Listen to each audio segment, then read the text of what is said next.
കേരള സംസ്ഥാന ഭാഗ്യക്കുറി 40 രൂപയിൽ നിന്ന് 50 രൂപയിലേക്ക് മാറിയതിനു ശേഷമുള്ള വ്യത്യാസങ്ങൾ സ്ഥിരമായി ലോട്ടറി എടുക്കുന്ന ഒരു വ്യക്തിയുടെ അഭിപ്രായം നമുക്ക് കേൾക്കാം. ഒരു ചെറുകിട വ്യാപാരി അദ്ദേഹത്തിൻ്റെ കടയിൽ വരുന്ന ലോട്ടറി വിൽപ്പനക്കാരെ കുറിച്ചുള്ള അഭിപ്രായം പറയുന്നത് കേട്ടു നോക്കാം. വീഡിയോ ഇഷ്ടമായാൽ ലൈക്ക് ചെയ്യാനും സബ്സ്ക്രൈബ് ചെയ്യാനും കമൻറ്റ് ചെയ്യാനും മറക്കരുത്. ഓക്കെ, അപ്പോൾ വീഡിയോയിലേക്ക് സ്വാഗതം. ഞാനൊരു കടയുമായിട്ട് ഇവിടെ ചെറിയ കടയുമായിട്ട് ഇവിടെ എന്താണ്ടിരിക്കുകയാണ്. എൻ്റെ പേര് കുഞ്ഞുമോന്. അപ്പം ഈ ലോട്ടറി കച്ചവടക്കാർ പല കച്ചവടക്കാരും ഇവിടെ ദിവസവും വരുന്നുണ്ട്, ദിവസവും വന്ന് ബന്ധപ്പെട്ടുകൊണ്ടിരിക്കുകയാണ്. അപ്പോൾ അവരുടെ നിലവാരം എന്നാണ്, ഈ ലോട്ടറിക്ക് 40 രൂപ ആയിരുന്ന സമയത്ത് ഇവിടെ വരുമ്പോൾ ഞങ്ങൾ വളരെയധികം സഹകരിച്ചിട്ടുണ്ട്. കച്ചവടക്കാർ നിലയിൽ വലിയ കച്ചവടക്കാരൊന്നും കൊടുക്കുകയില്ല, പക്ഷേ ഞങ്ങളെപ്പോലെ ചെറിയ കച്ചവടക്കാരാണ് ഈ ലോട്ടറി കൂടുതൽ കൊടുക്കുന്നത്. അത് വിൽപ്പനക്കാരും പറയാറുണ്ട്.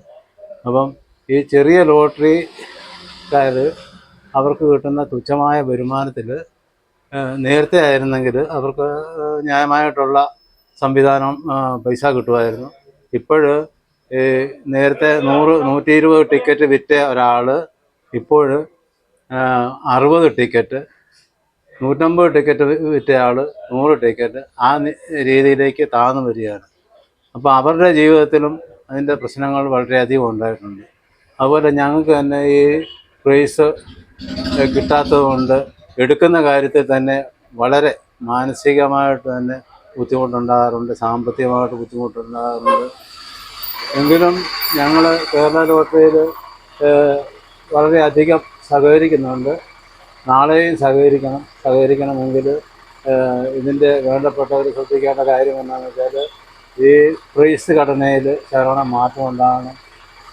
പ്രൈസ് കിട്ടിയാൽ ആൾക്കാർ ഈ പൈസ ശരിക്കും എടുത്ത് ടിക്കറ്റ് എടുത്ത് സർക്കാരിനെയാണെന്ന് പറഞ്ഞാലും പ്രോത്സാഹിപ്പിക്കുമെന്ന് എനിക്ക് ഉറപ്പുണ്ട്. കാരണം അതേ രീതിയിലാണ് ഈ ഏന്താരം എന്ന് പറഞ്ഞ കൊച്ചു ഗ്രാമത്തിൽ, ഈ ചെറിയ ഒരു സിറ്റിയിൽ ദിവസം 10-20 ആൾക്കാർ വന്ന് കച്ചവടം ചെയ്യണമെങ്കിൽ അതുപോലെ തന്നെ 20 ആൾ കച്ചവടം ചെയ്യുന്ന 100 കണക്കിന് ടിക്കറ്റ്, അതിൻ്റെ 10,000-2,000 ടിക്കറ്റോളം ഈ ഏന്താർ സിറ്റിയിൽ തന്നെ ചിലവാകുന്നുണ്ടെന്നുള്ളതാണ് ഇപ്പോഴത്തെ അറിവ്.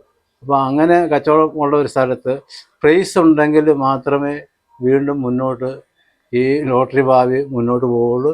നാളെയും നല്ല രീതിയിൽ കച്ചവടം നടക്കും. നല്ല രീതിയിൽ മുന്നോട്ട് പോകണമെങ്കിൽ പ്രൈസ് ഘടന ശരം മാറ്റം വരുത്തണമെന്നൊരു അഭ്യർത്ഥനയാണ് എനിക്കുള്ളത്.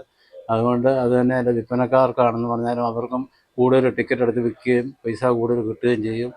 അത് എടുക്കുന്നതും അതുപോലെ എല്ലാത്തിനും സഹകരിക്കുന്ന ഒരാളെന്ന് എനിക്ക് പറയാനുള്ളത്, ഇതിൻ്റെ ഈ സമ്മാന ഘടന ഒന്ന് മാറ്റി പുതുക്കി നിശ്ചയിച്ചാൽ നല്ലതാണെന്ന് ഇതിൻ്റെ ബന്ധപ്പെട്ടവരോട് എൻ്റെ ഒരു ആവശ്യം ഞാൻ പറയാണ്. നമസ്കാരം.